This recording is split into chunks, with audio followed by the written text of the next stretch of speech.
राधे राधे। आप सबका स्वागत है मेरे चैनल में। आज हम पद्मिनी एकादशी के बारे में बात कर रहे हैं। अधिक मास आने के कारण पद्मिनी एकादशी का महत्व और भी ज़्यादा हो जाता है।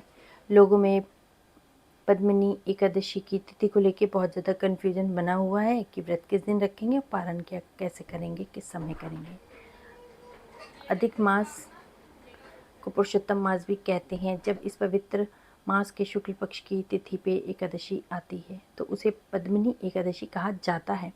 वैसे तो साल में 24 एकादशियाँ होती हैं, लेकिन जिस साल में अधिक मास पड़ता है उसमें 2 एकादशी बढ़ जाती हैं। इस बार पद्मिनी एकादशी 27 मई 2026 बुधवार को मनाई जाएगी। मान्यता है कि इस दिन व्रत और पूजा करने से तपस्या यज्ञ के बराबर फल की प्राप्ति होती है और विशेष रूप से संतान प्राप्ति की मनोकामना भी पूर्ण होती है। पद्मिनी एकादशी की तिथि साल 2026 में पद्मिनी एकादशी 27 मई को मनाई जाएगी। व्रत का पारण 28 मई की सुबह किया जाएगा। एकादशी तिथि की शुरुआत 26 मई को सुबह 5:10 से शुरू हो गई है और तिथि का समापन 27 मई की सुबह 6:21 पे होगा। जो पारण का समय है वो 28 मई की सुबह 5:25 से लेकर 7:56 तक का। जी हाँ, इस बीच में ही आपको व्रत का पारण करना है। चूँकि एकादशी का व्रत 27 तारीख को रखा जा रहा है, तो जो इसका पारण है वो द्वादशी वाले दिन किया जाएगा, जो कि है 28 तारीख। 28 मई को सुबह 5:25 से लेके 7:56 के बीच में ही पारण करना है। चूँकि एकादशी तिथि को लेकर इतना कन्फ्यूज़न है कि 26 है कि 27 है, सब बहुत परेशान चल रहे हैं इस समय, तो एकादशी का व्रत 27 मई को रखा जाएगा और पारण 28 मई को किया जाएगा।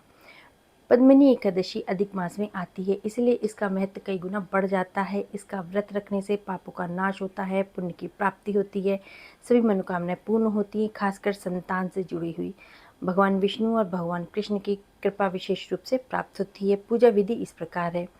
पद्मिनी एकादशी के दिन व्रत और पूजा का विशेष महत्व माना जाता है, इसीलिए इसकी शुरुआत सुबह जल्दी उठ के करनी चाहिए। आपको 27 तारीख को सुबह जल्दी उठ के सूर्योदय से पहले, अधिकतम दोपहर 12 बजे से पहले स्नान करके व्रत का संकल्प लेना है और इस दिन मन को शांत रखना है, भक्ति भाव से नाम का जप करना है, आपको मंत्रों का जाप करना है। उसके बाद वहीं रात के समय 4 पहर की पूजा का विशेष विधान है, जो इस एकादशी को भी प्रभावशाली बनाता है। पहले पहर में नारियल से भगवान की पूजा की जाती है, दूसरे पहर में बेलपत्र अर्पित किए जाते हैं, तीसरे पहर में सीताफल से पूजा की जाती है, चौथे एवं अंतिम पहर में नारंगी व सुपारी चढ़ाई जाती है। मान्यता है कि इस तरह विधि विधान से की गई पूजा से व्यक्ति की सच्ची मनोकामनाएं शीघ्र ही पूर्ण होती हैं, प्रभु कृपा करते हैं, विशेष रूप से आशीर्वाद देते हैं और इस प्रकार से आपको करना है। अगर आपको संतान प्राप्ति के लिए कुछ उपाय करने हैं तो पति पत्नी को भगवान कृष्ण की पूजा करनी चाहिए, भगवान को पीले रंग के फूल, पीले रंग का फल अर्पित करना चाहिए और ओम क्लीम कृष्णाय नमः प्रभु को याद करना चाहिए।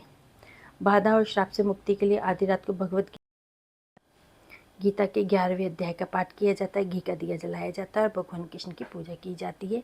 ऐसा बोला जाता है कि ये करने से सारी बाधाएं और श्राप से मुक्ति प्राप्त होती है। और आपको व्रत की कथा अवश्य सुननी है, आरती करनी है और अपनी मन की मुरादें, अपनी मनोकामनाओं के लिए प्रभु से हाथ जोड़ के विनती करनी है और अंत में क्षमा याचना जरूर करनी है।